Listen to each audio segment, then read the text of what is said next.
Hello दोस्तों, कैसे हैं आप लोग। मैं उम्मीद करता हूं कि आप लोग अच्छे होंगे और अपने अपने तैयारियों में अब लग जाएंगे, क्योंकि आप लोगों को पता है कल कैबिनेट मीटिंग हुई बिहार में और उसमें फाइनल जो है कि शिक्षक बहाली पर मोहर लग गई, जिसमें कुल सृजित जो पद हैं वो हैं आपके 1,78,026 और इनको 4 कैटेगरी में बांटा गया है। अब इन चारों कैटेगरी को पहले समझ लेते हैं। पहला कैटेगरी है 1 to 5th, दूसरा कैटेगरी है 6 to 8th और तीसरा कैटेगरी है 9th to 10th और चौथा कैटेगरी है आपका 11th to 12th।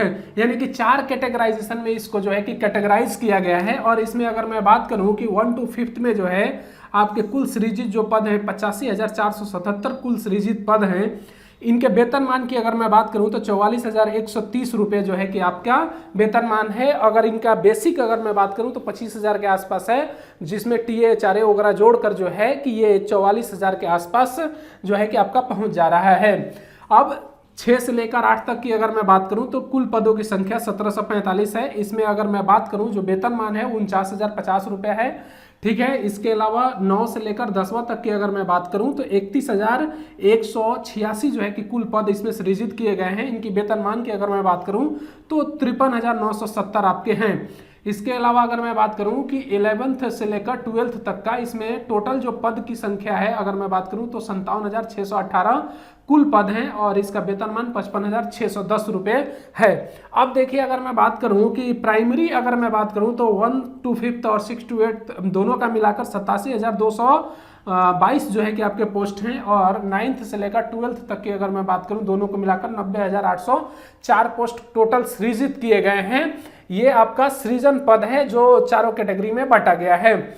अब देखिए अगर मैं बात करूं कि इन पोस्टों को जो आप आयोग के द्वारा यानी कि जो कैबिनेट के द्वारा अगर मैं बात करूं जो क्लियरेंस मिल गया है, इसके अगर मैं बात करूं इसके बाद से ये क्लियरेंस के लिए जिला में भेज दिया गया है। जैसे ही रोस्टर क्लियरेंस हो जाता है उसके बाद से ये वैकेंसी जो है बीपीएससी को भेज दी जाएगी और बीपीएससी जो है कि नोटिफिकेशन और सिलेबस दोनों निकालेगी।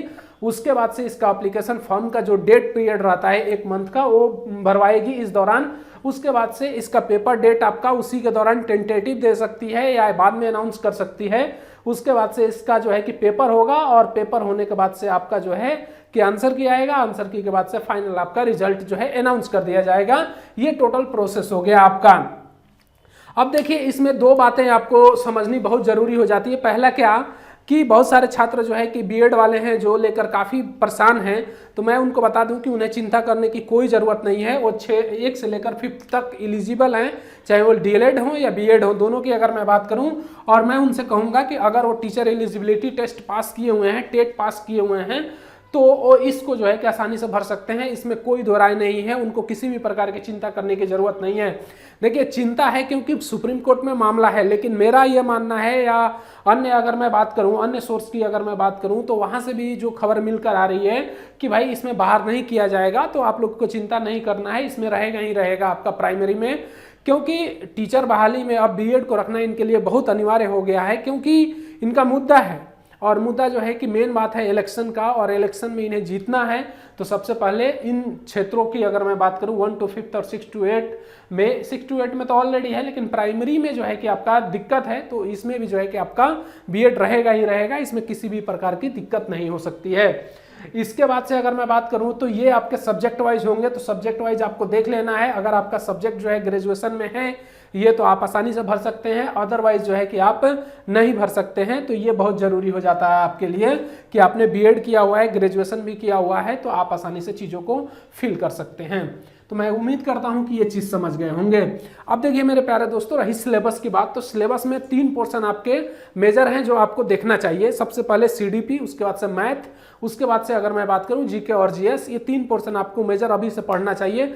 बाकी जब सिलेबस आता है फिर आपका जो है कि डिसाइड हो जाएगा कि आपको क्या क्या पढ़ना है, तो इस पे जो है कि फोकस करिए। अभी से जो है इन 3 चीज़ों पे जो है कि आप फोकस करिए, बाकी जो है कि सिलेबस के ऊपर छोड़िए, बाकी उसको बाद में मजबूत करिएगा जैसे ही सिलेबस आ जाता है।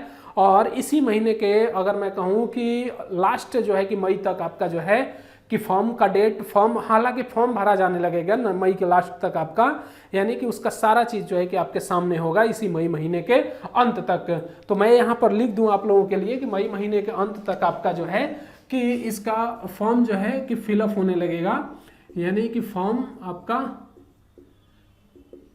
फिल होने लगेगा। तो आप लोगों को चिंता करने की बात नहीं है। अभी से आप अपने सब्जेक्ट को जो है कि मजबूत करिए, ठीक है। यहाँ पे भी, इस चैनल पे भी क्लासेस आपकी चल रही हैं, तो आप वहाँ से देखिए, और अन्य चैनल पे अगर जाना चाहते हैं वहाँ से भी जाकर देख सकते हैं, आपको जहाँ से अच्छा लगे वहाँ से देख सकते हैं।